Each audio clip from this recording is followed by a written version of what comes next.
leather. Let's talk about leather fragrances today. I love leather. Hey there, my dear nostrils. Dr. Magnifiscent here, and welcome to the Nashville Nose. Ha ha ha ha! Ha ha! Ah, Nashville!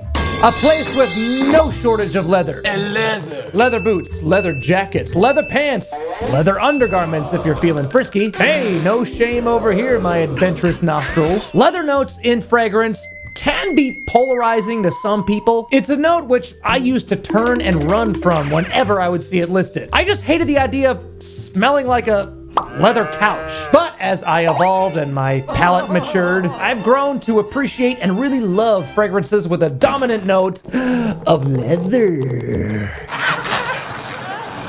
If that's what you want. These 10 I have for you today have such beautiful, elegant, and wonderfully balanced compositions to where they provide what leather fragrances are supposed to provide. Confidence, prowess, and stellar performance. To leave a lasting, powerful statement, yet still highly pleasant and alluring to those around you. If you're crazy about leather, then boy, oh boy, this is the list for you. All of these are bold and charming leather masterpieces. Bold and charming? Hey, kind of like me.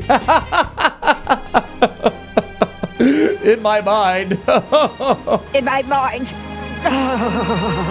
Hey, if I have charmed your pants off within the time span we've known each other so far, may I encourage you to muster up the courage to subscribe. We need more daring types like you in our nostril army, soldier. Hit that subscribe button. Hit it now. Join us and we'll make you smell like a total boss. I'm the boss. Yeah, I know. Okay, let's get into my 10 awesome possum leather dominant scents. The doctor is now in. I felt it was only right to include, and to be honest, if I were to make a leather scents list and exclude this one, that would make me quite the blasphemer. It's Tom Ford's Tuscan leather in its cute little 30 ml bottle. Hey, it may be small, but it packs a big punch. A legend. Some would say leather scent royalty. I mean, I say that. Hey, I'm not wrong. I don't know if it's the first, but it did have a huge hand in generating the leather raspberry combo trend.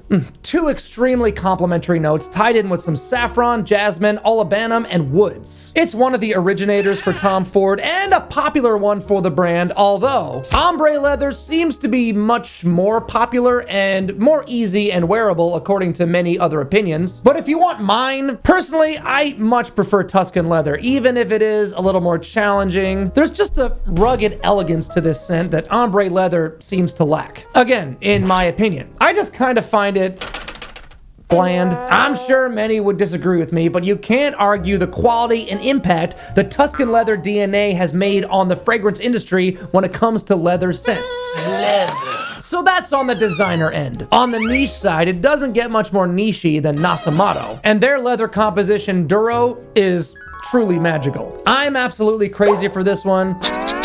And many of you know for Alessandro Gutierrez's style of perfumery. This brand is so fun and creative. This is more of a spicy, woody leather. We don't know what the notes are because, as you know, Gutierrez likes to keep them a secret. So let's do a little diagnosing, shall we?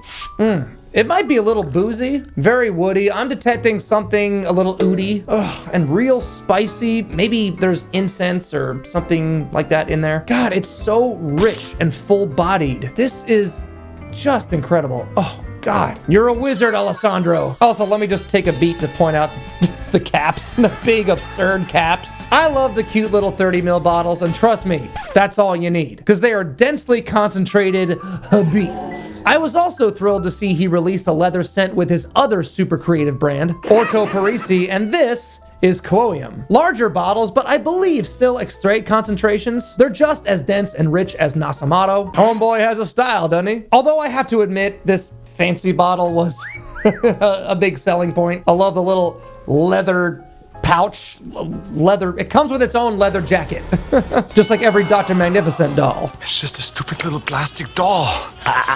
That's action figure. He comes with his own leather jacket and he smells awesome. Available now at Toys R Us. This is much more leather heavy than Duro, more animalic, but still incredibly pleasing, especially after it settles down. Maybe a bit much for the novice perfume aficionado, but I really dig it. Again, all the notes are top secret, so we might as well give this a quick diagnosis. Yep, it's a monster. You're a monster. What can I say? As a creative, artsy-fartsy fragrance nerd, Alessandro Gutierrez fragrances just tickle my fancy. Of course, if that's a little too down and dirty for you, here's a real easy one. Something way smoother than any I've just mentioned. It's Upper Class by Royal Crown. Similar concept to both Tuscan and ombre leather with the age-old leather raspberry theme. So nothing out of the ordinary, but man, it's really smooth. More wearable than Tuscan leather, more interesting than ombre leather, a little heavier on the raspberry, so overall more fruity and sweeter with some vanilla, while retaining its rugged backbone with the leather note. Also a little powdery from iris, resinous with myrrh, and mature with some oak moss. I think super appealing to those who ward away from the more intense and animalic leathers. Another super smooth niche leather blend, but in my opinion, even more complex and luxury smelling. New to my collection, the exquisite B638 Extrait by Marc-Antoine Barrois. And this is truly remarkable. Paints a picture of fancy leather seats in a brand new expensive sports car. Just one of those, yeah, I'm kind of a big deal type sense. This is a great example of a leather oud, but a really subtle oud. Not a danky oud, don't worry. Again, it's just super smooth with additions of green apple, patchouli, violet leaf, sandalwood, and just a touch of cumin. Just the right amount. Sumptuous. If Ganymede is George Clooney's swagger liquefied and bottled, this would be as if someone distilled George Clooney's fanciest sports car. How about a great example of how leather can be beautifully combined with cardamom? Look no further than African Leather by Memo Paris. This may be in my top leather, actually, you know what? Top 10 favorite fragrances of all time. I don't know, maybe. My mood changes with the breeze after all. But I'm a big fan of this guy. Although the leather in here is more of a supporting character to that epic cardamom. So the cardamom and bergamot gives it sort of a sweet, fresh, and also spicy feel with some saffron and cumin, while maintaining that perfectly balanced leather oud and musk roughness. I think it's also a great fragrance to try if you're new to the leather scent world. If you want to smell like a badass on the mega cheap though, you can scoop up this bad boy for like 20, 30 bucks from my man, Philipp Plein. My man. This is No Limits. And this one blew my mind when I first smelled it. I couldn't believe my nose. How does something priced so low smell so good? To me, this is a very leather-heavy blend with dark chocolate as the main pairing. A chocolatey leather, with also some vanilla. But then incense, cloves, cinnamon, and cardamom really spice things up. It's got patchouli, amber, and apparently oud. A really smooth oud if it's truly in there. Almost not even existent. Smelling is believing with this guy, because I probably wouldn't have given it a chance if it wasn't for all the hype from other fragrance reviewers, mostly due to its really cheesy bottle. I mean, you know, props for trying something different, but yeah, that's kind of corny.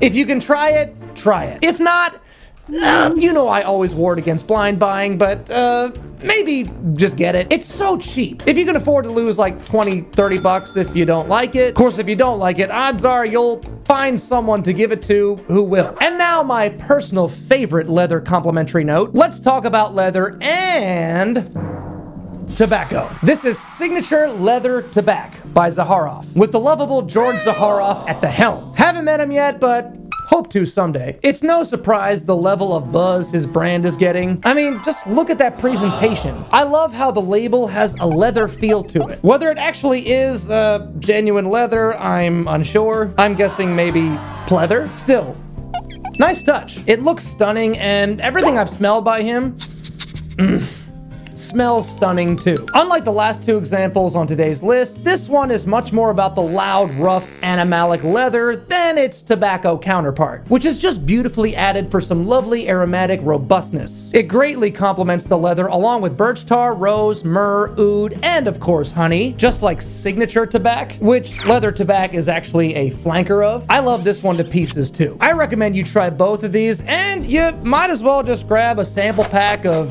everything else he has. I got these samples on his website for pretty cheap. Oh, and also, watch your sprays on this one. If you overdo it, you might choke some people out, because it's a wild animal. That's leather's way of letting you know it likes you. If that's not your speed though, you might dig this other designer release, Gucci Guilty Absolute. One which was kind of widely despised by the masses when it came out, but has cultivated a pretty good following over the years. I'm not sure if it's discontinued or if they may have started producing it again since its resurgence in popularity, but either way, it's still really easy to find all over the discounters at a pretty decent price, I think, especially for how good and unique it is. I get why it wasn't for everyone though, because it's definitely not for everyone. It's still fairly rough and tumble, dominated by its heavy and laddish leather accord, along with earthy vetiver, patchouli, cypress, and woods. But to me, I love to see this level of unapologetic distinction in a mass-distributed Sephora shelf release from a designer brand. You know what I mean? It's one thing to release it in a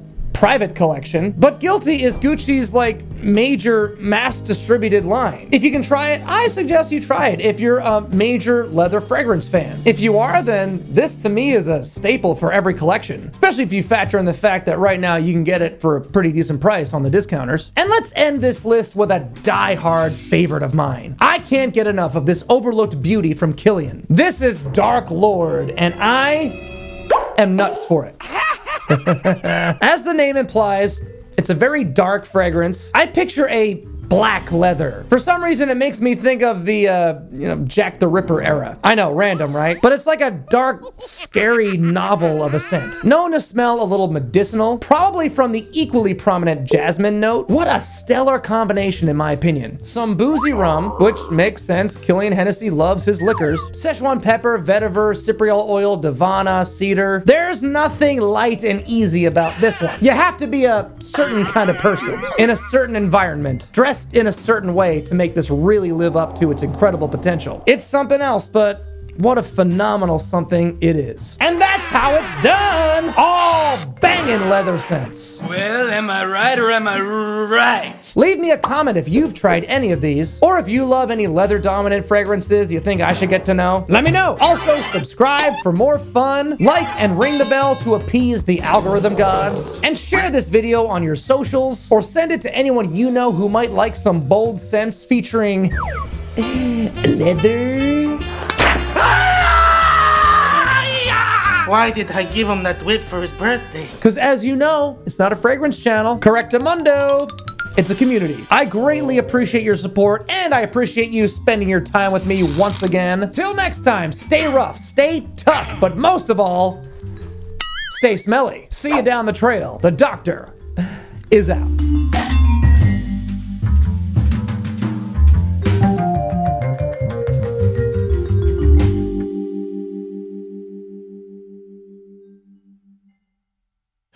It's like a second skin.